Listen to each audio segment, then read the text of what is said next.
بسم اللہ الرحمن الرحیم۔ بد زبان بیوی اپنی شوہر کو قبر تک پہنچانے کے لیے گھوڑے کی ٹاک کی کام کرتی ہے۔ جس کی بیوی بد زبان ہو اس کو ساری زندگی سکون نہیں مل سکتا۔ عورت کو کہا گیا ہے کہ وہ اپنی زبان کے اندر نرمی اور مٹھاس پیدا کرے اور اچھے انداز سے بات کرے۔ ویسے یہ پکی بات ہے کہ میٹھی سی میٹھی عورت کیوں نہ ہو، پھر بھی اس کی اندر تھوڑی بہت تلخی ضرور ہوتی ہے، کیونکہ تعلق ہی ایسا ناز و انداز کا ہوتا ہے۔ تاہم عورت کی زبان میں نرمی ہونی چاہیے۔ شریعت نے کہا اپنے خاوند سے نرم انداز میں بات کرے۔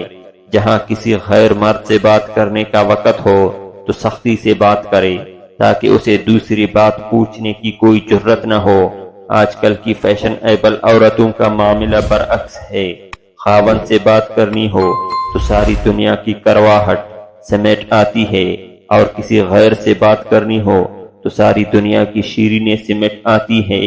بہرحال یہ مسئلہ حقیقت ہے۔ جن رشتوں کو تلوار نہیں کاٹ سکتی اس کو زبان کاٹ کر رکھ دیتی ہے۔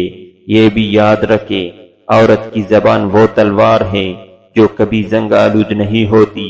بعض عورتیں تو اتنی بد زبان ہوتی ہے کہ اگر عورتیں نہ ہوتی تو ناقابل برداشت ہوتی۔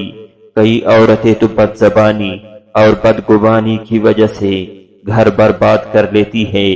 شریعت نے حکم دیا ہے کہ محرم مرد سے بات کرو تو نرمی سے، غیر محرم سے بات کرنی پڑ جائے تو سختی سے کرو۔ دانایان فرنگ میں کسی کا قول ہے کہ اگر عورت سارے دن میں ایک مرتبہ اپنے خاوند سے نرمی سے بات کرے جس نرمی سے وہ پڑوسی مرد سے بات کرتی ہے تو گھر آباد رہے گی۔ اس طرح اگر مرد پورے دن ایک مرتبہ اپنی بیوی کو اس محبت کی نگاہ سے دیکھے جس نظر سے وہ پڑوسی کو دیکھتا ہے تو گھر آباد رہے گا۔ غیر محرم عورت کو دیکھنا یا غیر محرم مرد کو دیکھنا شرعاً حرام اور ناجائز ہے۔